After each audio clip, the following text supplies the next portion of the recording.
जय हिंद साथियों, नमस्कार। तो यह अग्निवीर आर्मी जीडी के लिए 12 नंबर सेट है।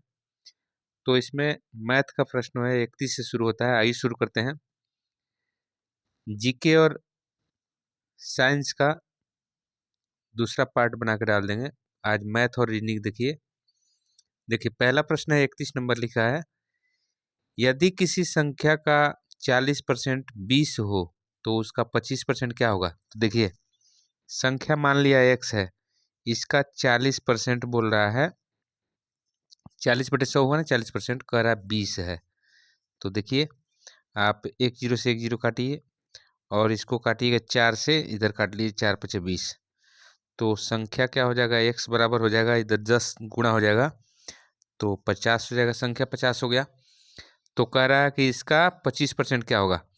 तो निकाल लीजिए। 50 का 25%, 25% मतलब 50/100। देखिए, तो 2 बार में कट गया और 25 को 2 से भाग दीजिएगा तो 12.5 आएगा। ठीक है जी, 12.5 आंसर हो गया। तो 12.5 देखिए सी में दिया है। ठीक है, अगला प्रश्न देख लीजिए। अगला प्रश्न देखिए, अगला प्रश्न क्या कह रहा है जी, पढ़िए।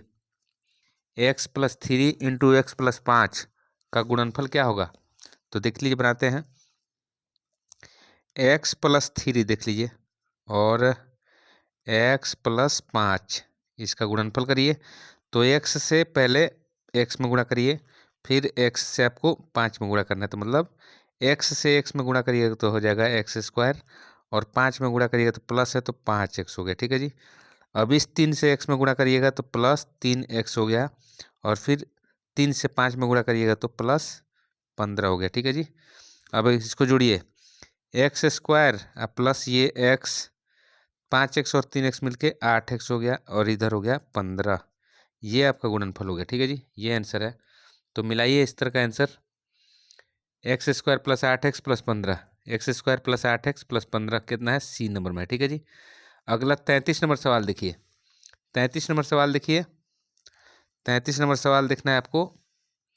33 नंबर सवाल है 8 का घन। देखिए, घन का मतलब होता है उसका पावर 3 कर दीजिए। तो 8 का घन बोल रहा है, तो घन का मतलब पावर 3 करना। तो 8 को 3 बार गुणा करिए। तो देखिए, 8×8 = 64 हो गया यहाँ तक, और 64 में आप 8 से गुणा कर दीजिए। 8×4 = 32 और 8×6 = 48 और 3 कितना हो गया? 51, 512। ठीक है जी, 8 का घन 512 हो जाएगा। तो 512 देखिए सी में दिया है। ठीक है जी। अगला प्रश्न देख लीजिए। अगला प्रश्न क्या लिख रहा है जी? अगला प्रश्न आपका है 34 नंबर। y² + y/2 घटाओ 3 = 0 तो y का मान निकालिए। फैक्टर वाला सवाल है। देखिए कितना आसान सवाल है। यह है y² और प्लस y/2 -3 = 0। ठीक है जी। देखिए बनाते हैं इसको। तो इसके नीचे 1 मानिए, और या फिर आप क्या करिए, y में 2 से गुणा हो जाता है, या 1 मान के नीचे एलसीएम क्या है? 2 हो जाएगा।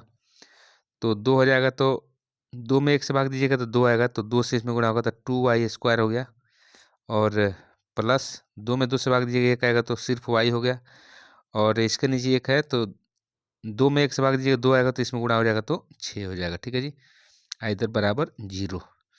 तो आप इसको फाइनली लिख सकते हैं 2y² + y -6 = 0। ये 2 जाके 0 में गुणा हो जाएगा। अब इसका फैक्टर निकालिए। फैक्टर निकालने का मतलब 2 और 6 को गुणा करने से -12 आ रहा है। तो y को इस तरह तोड़ना है कि जोड़ने घटाने से आपको क्या आना चाहिए? y, और गुणा करने से -12 आना चाहिए।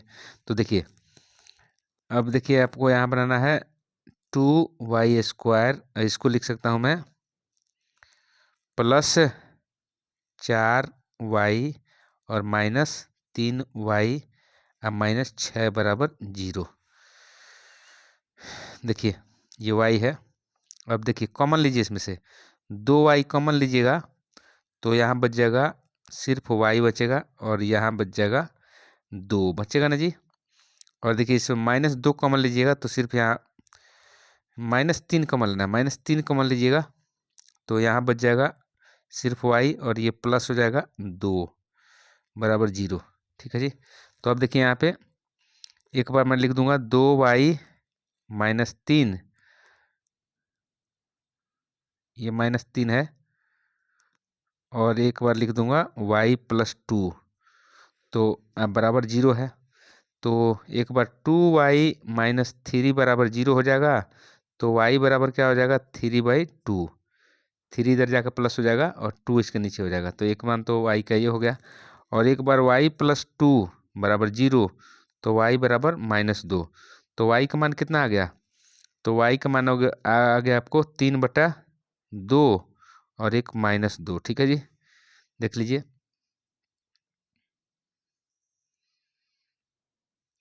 तो मिलाइए, y का पावर 3/2 और -2 कितना है। देखिए y का मान -2, -2 और 3/2 कितना में है जी, आपका ए में ऑप्शन है -2 और 3/2। ठीक है जी। तो अगला प्रश्न देख लीजिए, इसको देख लीजिए ध्यान से। अगला प्रश्न देखिए, अगला प्रश्न पढ़िए आप। लिखा है कि 256 का पावर कितना दिया है, 0.16 गुणे 256 का पावर 0.09। ठीक है जी। तो हम आपको बताए थे कि यहाँ पे आधार कितना है, 256 है, और पावर इसका अलग अलग है। तो आधार सेम है तो पावर जुड़ जाते हैं। तो देखिए 256 है, तो पावर इसका जोड़ दीजिए, पावर इसका जोड़िएगा, एक 0.16 है और 0.09 है। ठीक है जी। तो पावर जोड़िएगा, तो पावर जोड़ने का सूत्र है, देखिए तरीका है, पॉइंट के सामने पॉइंट रखना है। ठीक है जी। तो ये 5 हो गया और ये 2, मतलब 256 का पावर क्या हो जाएगा 0.25। ठीक है जी। इसको आप लिख सकते हैं 256 का पावर 25, और नीचे क्या लिख सकते हैं 100, पॉइंट का बदला। तो देखिए 25 चौका 100 है, तो 256 का पावर कितना हो गया, 256 का पावर 1/4 हो गया। ठीक है जी। तो 256 का पावर 1/4 का मतलब होता है, इस पर 256 का चतुर्थ रूट लग जाएगा, यहाँ 4 हो जाएगा। ठीक है जी। तो अंदर का फैक्टर निकालिए और 4 का ग्रुप बना लीजिए, आंसर आ जाएगा। ठीक है जी। तो 256 का फैक्टर देखिए, 256 का फैक्टर मैं 2 से निकाल रहा हूँ। तो 2 एकम 2, 2 दूनी 4, 2 आठे 16। ठीक है जी। 2 से निकालिए 6, 4 हो गया। 2 से निकालिएगा तो ये 32 हो गया। 2 से निकालिएगा तो 16 हो गया। 2 से निकालिएगा तो 8 हो जाएगा। 2 से 4 बार में, 2 से 2 बार में। तो 4 का पेयर बैठाना है, 4 का पेयर बनाना है आपको। तो देखिए 4 का पेयर एक यहाँ बन गया और एक 4 का पेयर यहाँ बन गया। ठीक है जी। तो 2 ही पेयर बन रहा है, 2 ग्रुप बन रहा है। तो 2 ग्रुप बन रहा है, मतलब 2 को 2 बार गुणा कर दीजिए। तो आंसर क्या हो गया 4। ठीक है जी। आंसर क्या हो गया 4। तो इसका देख लीजिए आप, मिलाइए, इसका आंसर क्या हो जाएगा 4, सी में है इसका। ठीक है जी। सी में आंसर है इसका। 36 नंबर सवाल पढ़िए, 36 नंबर सवाल पढ़िए।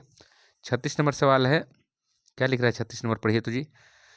36 नंबर लिख रहा है a बराबर 5, b बराबर 6, तो a प्लस बी का whole square minus a minus b का होल स्क्वायर बराबर क्या होगा। तो वैल्यू रख दीजिए, वैल्यू दिया, सिंपल है। तो देखिए मैं बनाता हूँ इसको। आपसे पूछ रहा है a प्लस बी का होल स्क्वायर और घटाओ a माइनस बी का होल स्क्वायर। ठीक है जी, बराबर क्या होगा। तो आप जानते हैं a बराबर क्या दिया है, तो a बराबर आपको दिया है 5, b बराबर क्या दिया है, तो b बराबर आपको 6 दिया है। तो देखिए a के जगह पे 5 रखिए और b की जगह 6, इसका होल स्क्वायर करना है। घटाओ a की जगह पे 5 और b की जगह पे 6, इसका आपको होल स्क्वायर करना है। देखिए तो 6 5 11 को होल स्क्वायर करिएगा तो 121 आ जाएगा। 11 को 2 बार गुणा करिएगा तो 121, और -1, माइनस देखिए यहाँ पे -1 हो जाएगा। -1 को आप देखिए, -1 गुणे -1, तो माइनस को माइनस से गुणा करते हैं तो +1 हो जाता है। तो ये क्या हो जाएगा +1, मतलब यहाँ पे 1 लिखेंगे। तो ये देखिए क्या हो जाएगा, 121 में से 1 घटाइएगा तो 120 आंसर हो गया। ठीक है जी। 120 आंसर मिलाइए इसमें। 120 आंसर कहाँ दिया है, तो डी में। ठीक है जी, डी आंसर हो गया इसका।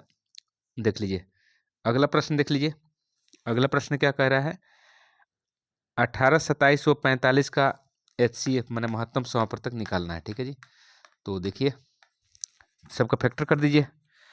देखिए 18 और 27 और क्या जी 45। तो फैक्टर करिए। 18 का फैक्टर क्या होगा? तो 18 का फैक्टर 2 तियाँ 6 तियाँ 18 होगा जी 18 का फैक्टर। 27 का फैक्टर क्या होगा? तो 3 तियाँ 9 तियाँ 27, ठीक है जी। और 45 का फैक्टर क्या होगा? 3 तियाँ 9 पचे 45, ठीक है जी। तो अब देखिए HCF आपको निकालना है। HCF मतलब महत्तम समापवर्तक निकालना है। तो हाईएस्ट कॉमन फैक्टर होता है, तो मतलब तीनों में जो फैक्टर मिल रहा है उसको गुणा कर दीजिए। तो देखिए 1 3 मिल रहा है, 3 3 तीनों में 3 मिल गया एक। उसके बाद देखिए फिर देखते हैं और क्या मिल रहा है। तो तीनों में फिर 1 2 3 दोबारा 3 मिल गया। तो दोबारा 3 मिल गया तो एक बार और 3 से गुणा कर दीजिए। अब क्या मिल रहा है? अब कुछ नहीं मिल रहा है। इसमें भी 2 3 है, इसमें भी 2 3 है, इसमें भी 2 3, इसमें भी 2 3, इसमें भी 2 3, इसमें भी 2 3। तो जितना मिल रहा है उसको गुणा कर दीजिए। 2 मिल रहा है तो 2 से गुणा कर दिया। तो 3 तियाँ 9 इसका HCF हो गया, ठीक है जी। तो 9 देखिए इसमें आंसर कहाँ दिया है? तो 9 दिया है बी में, ठीक है जी। HCF ऐसे निकालते हैं, तीनों में कॉमन जो होता है कॉमन फैक्टर। कॉमन का मतलब तीनों में शामिल हो। 3 दिया है तो तीनों में शामिल देखिए, 4 दिया है तो चारों में शामिल देखना होता है, ठीक है जी। अगला प्रश्न देख लीजिए। अगला प्रश्न क्या कह रहा है? अगला प्रश्न देखिए इसमें बोल रहा है आपको 6/4 बराबर 3/n, तो n का मान निकालिए। देखिए कितना हल्का सवाल है। 6/4 बराबर नहीं माइ बराबर क्या लिखा है? 3/n। तो n बराबर क्या होगा? तो क्रॉस गुणा करा दीजिए, या काटना है तो काट लीजिए। देखिए ये हो गया आपका 3 दूना 6, ठीक है जी। और 2 दूना 4, ठीक है जी। तो अब देखिए मैं आपसे बताता हूँ कि नीचे वाला जो वैल्यू होता है ना, n बराबर 2 हो जाएगा। नहीं आती है तो ऊपर देखिए, ऊपर 1 बचा हुआ है, नीचे 2 हुआ ना जी। इधर ऊपर 1 और नीचे n। तो क्रॉस गुणा करा दीजिए। 1 में n से गुणा करिएगा तो n हो जाएगा, और 2 में 1 से गुणा करिएगा तो 2 होगा। n बराबर क्या आ गया? 2 आंसर, ठीक है जी। n बराबर 2 आंसर, ठीक है। देखिए आपको ए में है 2, ठीक है जी। 38 नंबर सवाल का आंसर 2 हो गया। अगला प्रश्न देख लीजिए। अगला प्रश्न 39 नंबर सवाल पढ़िए। 39 नंबर सवाल क्या लिखा है जी? 39 नंबर सवाल है, एक वर्ग का विकर्ण है 10√2 सेंटीमीटर। 10√2 सेंटीमीटर है तो उसका परिमाप निकालिए। देखिए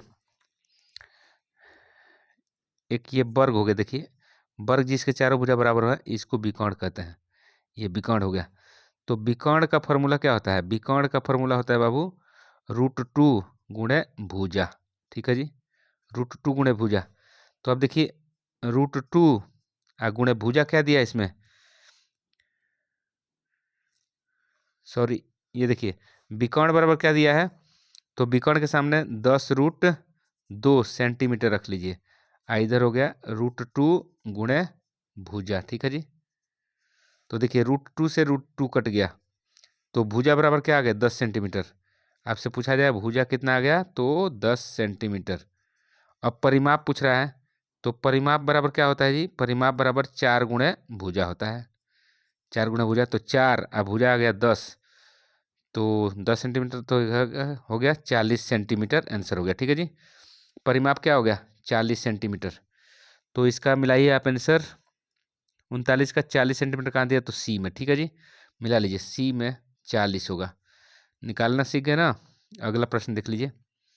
अगला प्रश्न क्या है जी? अगला प्रश्न है बाबू आपका, देखिए पढ़िए सवाल। 40 नंबर सवाल पढ़िए जी। आगे सवाल पढ़िए। 40 नंबर सवाल लिख रहा है x² + 3x -10 में x का शून्यांक क्या है? मतलब x का वैल्यू निकालना है। तो सवाल क्या दिया है देखिए। सवाल दिया है x² + 3x -10। x² -3 नहीं प्लस 3x -10 शून्यांक पूछ रहा था, बराबर 0 कर दीजिए, ठीक है जी। सवाल देख लीजिएगा, x² + 3x -10। अब इसको बनाना शुरू करिए, फैक्टर करिए। तो ये यहाँ पे 1 छिपा हुआ है और 10, 1 और 10 का गुणनफल -10 हो रहा है ना जी। तो इसको ऐसे पार्ट में तोड़िए कि गुणा करने से -10 आ जाए, ठीक है जी। तो देखिए x² इसको लिख दूं मैं 5x और माइनस लिख दूं 2x। तो जोड़ने घटाने से क्या आ जाएगा, 3x आ जाएगा, और गुणा करने से -10 आ जाएगा। यहाँ पे पहले से -10 दिया है, 0। देखिए इसमें से कॉमन लीजिए x, तो यहाँ x बच जाएगा और यहाँ 5 बच जाएगा, ठीक है जी। और यहाँ -2 कॉमन लेते हैं, तो यहाँ x बच जाएगा, यहाँ +5 बच जाएगा, ये 0। तो एक बार x - 2 आएगो x + 5 हो गया। तो एक बार x - 2 बराबर 0, तो यहाँ पे क्या हो जाएगा, x बराबर 2 हो जाएगा। अब एक x + 5 बराबर 0, तो यहाँ पे x बराबर क्या हो जाएगा, -5। तो x का शून्यांक क्या हो जाएगा, 2 और -5। 2 और -5 देखिए,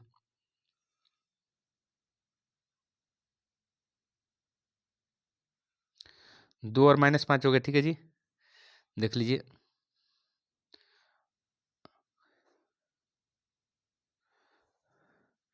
अगला प्रश्न, देख लीजिए इसका मिलाइए। तो इसमें 2 और -5 कहाँ है, 5 और -2 आपको दे दिया है सी में, ठीक है जी। सी में हो गया 5 और -2, ठीक है। तो आप देख लीजिए, बनाइए इसको। अगला प्रश्न देख लीजिए 41 नंबर। 41 नंबर पढ़िए। 41 नंबर सवाल क्या लिखा है, 10 रुपये अंकित मूल्य पर 10% बट्टा दिया जाता है तो विक्रय मूल्य क्या होगा। 10 रुपये का सामान है, उस पर 10% डिस्काउंट है, तो कितना में बिकेगा। तो देखिए 10 रुपये का सामान है और इस पर 10% बट्टा, मतलब 90% पर बिक रहा है, तो यही आपका एस पे हो जाएगा, विक्रय मूल्य। देखिए काटिए इसको, 1 0 से 1 0 कट गया, तो ये बच गया 9 रुपीज़, ठीक है। 10 रुपये का सामान 9 रुपये में बिकेगा, 10% बट्टा मिले तो, ठीक है। अगला प्रश्न देख लीजिए, 9 रुपया इसका ए में आंसर है। 42 नंबर सवाल देखिए, संख्या 15, 75, 25, 5 का एलसीएम क्या होगा। तो निकालिए एलसीएम। देखिए 15, 75 और 25 और 5, इसका एलसीएम निकालना है। तो एलसीएम निकालना है, तो एलसीएम के लिए आप जानते हैं क्या होता है, इसको किसी टेबल में सर्च करते हैं, कम से कम 2 संख्या उस टेबल में आता हो तो इस श्रृंखला को डिवाइड करते हैं। देखिए 2 से तो कोई कटेगा नहीं, 3 से काटिए, तो 5 बार में कट गया, ये 25 बार में कट गया, ये नहीं कटेगा तो 25 लिख दीजिए, और ये नहीं कटेगा तो 5 लिख दीजिए। अब देखिए 5 से काटिए इसको, 5 एकम 5, 5 पचे 25, 5 पचे 25, 5 एकम 5, फिर आपको 5 से काट दीजिए, 1 1 1 1। तो एलसीएम क्या हो जाएगा, एलसीएम 3 पचे 15, पचे 75, एलसीएम क्या हो गया जी, 75 आंसर हो गया, ठीक है। 75 मिलाइए, इसमें दिया है, तो 75 आपका सी में है, ठीक है जी। अगला प्रश्न देख लीजिए। अगला प्रश्न क्या कह रहा है, यदि एक गोले की त्रिज्या 7 सेंटीमीटर है तो उसका आयतन निकालिए। उसका आयतन निकालना है, पढ़िए। तो आयतन बराबर जानते हैं, गोले का आयतन 4/3 पाई आर क्यू होता है। तो आप देखिए, आप जानते हैं गोले का आयतन वॉल्यूम बराबर 4/3 पाई आर क्यूब होता है। तो आर दिया है 7, आर बराबर क्या दिया है 7, तो निकालिए। आर बराबर 7 दे दिया है, तो 4/3 पाई का मान हो गया 22/7, आर क्यू मतलब 7 गुणे 7 गुणे 7, ठीक है जी। तो एक 7 से 7 कैंसिल, ठीक है जी। तो अब देखिए 7 से 7 कैंसिल हो गया। अब देखिए 22 चौक 88, गुणा करें नहीं कट रहा है कुछ से, 22 चौक 88 और 7 7 49, तो 88 में 49 से गुणा करिए, तो देखिए 9 8 72 और 9 8 72 और 7 कितना हो गया, 72 7 79, ठीक है जी। 4 से 4 8 32 और 4 8 32 3 35, जोड़िए इसको, 2 1 और 12 1 13, एक हो गया 4, 43 12, 43 12 आ रहा है, 43 12, इसमें भाग देना है 3 से, 3 एकम 3, एक बच गया, 3 चौका 12, एक बच गया, एक उतरा, तो 3 तिया 9, 2 बच गया, 3 सते 21, 14 से 37, 14 से 37 में कहाँ दिया है, 14 से 37.3, आगे पॉइंट दीजिएगा इसमें, तो पॉइंट दीजिएगा तो यहाँ पे एक बचेगा, तो एक पर 0 उतरेगा, तो 3 तिया 9, मतलब 14 से 37.3, 14 से 37.3 होगा, ठीक है जी। 1437.3 देखिए 1437.34 दिया, ठीक है। तो आपका आंसर ये हो गया। देख लीजिए कैसे बना हुआ है। अगला प्रश्न देख लीजिए। अगला प्रश्न आपको लिख रहा है जी √ 0.09 डिवाइड, बीच में बट्टा है, डिवाइड 0.0004 का वैल्यू क्या होगा। तो देखिए हल्का सवाल है, हल्का सवाल है। देखिए बनाते हैं कैसे। 0.09 ये √ में है और नीचे हो गया 0.0004, ये देखिए ये भी √ में है। तो आपको बनाना है, देखिए ये कितना हो जाएगा देखिए 0.09, इसको मैं लिख दूंगा 9/100 लिख दूंगा और रूट में चढ़ेगा तो 3/10 हो जाएगा। क्या हो जाएगा जी 3/10 हो जाएगा। और उसी तरह 0.0004 को इसको क्या लिख दीजिएगा 4 क्या लिख दीजिएगा 10,000 लिख दीजिएगा।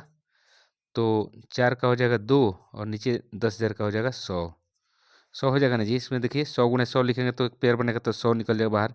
इसको 2 × 2 लिखूंगा, इसको 3 × 3 लिखूंगा तो एक 3 बाहर, इसको 10 × 10 तो एक 10 बाहर, ठीक है जी।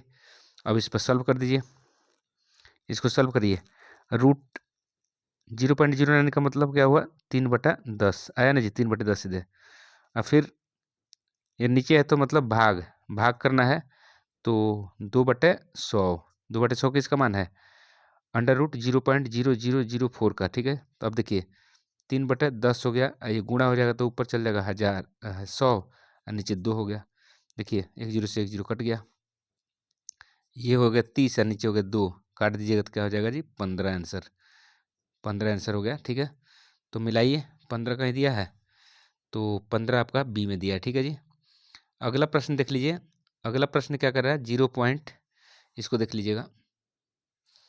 अगला प्रश्न क्या कर रहा है 0.0224 × 100 का हल क्या होगा। तो देखिए 100 से गुणा कर रहे हैं ना, तो 100 से गुणा कर रहे हैं तो पॉइंट किधर भागेगा, पॉइंट बोलिए किधर भागेगा, पॉइंट दाएं तरफ भागता है। 0.0224 में 100 से गुणा करिएगा तो डेसिमल जो है ना यहाँ से इधर भागेगा। तो 2 0 है तो इसलिए ये यहाँ से 1 2 यहाँ डेसिमल आ जाएगा इसके बीच में। तो क्या क्या हो जाएगा जी 2.24 आंसर मिलाइए। 2.24 2.24 आपका डी में है, ठीक है जी। तो वहीं डेसिमल में देखिए हम आपको बता दें एक, जैसे यहाँ पे हो 0.0224 हो और नीचे मान लीजिए 100 होता है तो यहाँ डिवाइड हो रहा है। तो देखिए डेसिमल डिवाइड में इधर भागता है लेफ्ट तरफ, तो डेसिमल और 2 अंक किधर भागेगा, मतलब पहले से तो 0.224 था, अब डेसिमल और 2 अंक भागेगा मतलब 1 2 यहाँ डेसिमल हो जाएगा, ठीक है जी। तो याद रखिएगा गुणा में राइट साइड भागेगा और डिवाइड में लेफ्ट साइड डेसिमल भागता है। याद रखिएगा जितना जीरो रहेगा उतना प्लेस भागेगा, देख लीजिएगा। अब इसको अगला प्रश्न देख लीजिए, इसको पलटते हैं, इसको पलटते हैं तो अब बनाएंगे अगला प्रश्न। इसमें देखिए अगला प्रश्न क्या लिख रहा है पढ़िए। इसमें लिख रहा है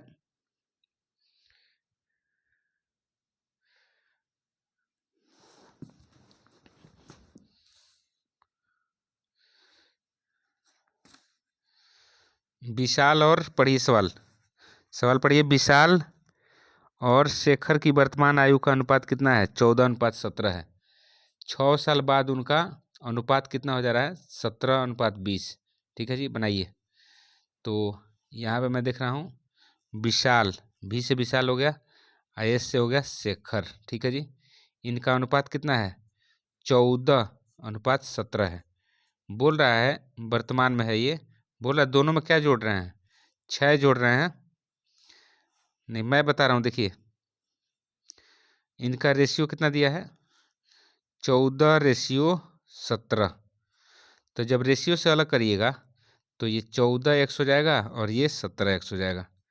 तो अब देखिए विशाल का ऊपर यदि 14x लिखता हूँ और नीचे शेखर का 17x लिखता हूँ, बोला दोनों में 6 साल जोड़िए, 6 साल जोड़ रहे हैं तो ये नया रेशियो कितना बन जा रहा है, नया रेशियो 17:20 बन रहा है। तो इसके बराबर में 17 20 लिख दीजिए और तिरछा तिरछी गुणा कर दीजिए। तिरछा तिरछी गुणा करिएगा तो अब देखिए बन जाएगा सवाल। तिरछा तिरछी गुणा करिए तो इसमें 20 से गुणा करना है, तो 20 से गुणा करिएगा तो 14 दूना 28 मतलब 280 एक्स हो जाएगा। और 6 में गुणा करिएगा तो 120 हो जाएगा। अब बराबर इसमें देखिए 17 में 17 से गुणा करिएगा तो 289 आता है। ठीक है जी, 289 आता है। देख लीजिए 17 में 17 से गुणा करके देख लीजिए, 17 सत्ते 119 होता है और 17 का 17 और 11 कितना होता है, 17 और 11 जोड़ लीजिए 28 होगा। तो देख लीजिए इतना आ गया।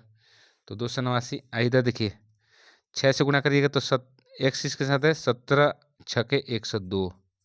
ठीक है जी, अब इसको सॉल्व करिए। ये 80 है, ये 89 है, तो इसको उधर लेके चले जाइए। तो 289 में से 80 घट जाएगा तो सिर्फ 9x बच जाएगा। ठीक है जी, 120 में से 102 इधर 120 में है, 120 है, 102 इधर माइनस हो जाएगा, मतलब 9x बराबर ये क्या हो जाएगा जी, इसमें से घटाइए 8 हो जाएगा।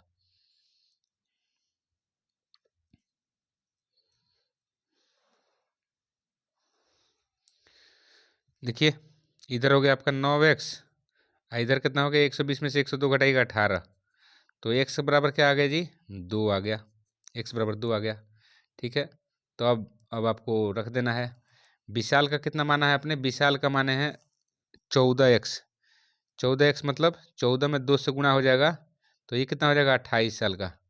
और शेखर कितना है 17x मतलब 17 में 2 से गुणा हो जाएगा तो 17 शेखर 34 हो जाएगा। ठीक है जी, तो क्या पूछ रहा है इसमें, देखिए सवाल में क्या पूछ रहा है, सवाल में पूछ रहा है शेखर की वर्तमान आयु, तो शेखर की वर्तमान आयु कितना लाए 34, तो ऑप्शन में देखिए 34 साल दिया है, तो ऑप्शन डी में दे दिया है 34 साल।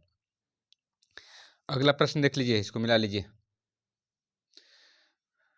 आप। 47 नंबर सवाल दिया रहा है, 47 नंबर सवाल पढ़िए, रीजनिंग का सवाल है, क्लॉक एंड टाइम का, समय और घड़ी का है। तो समय और घड़ी में सवाल दिया है, एक घड़ी का दर्पण प्रतिबिंब 1:30 है तो वास्तविक समय क्या है।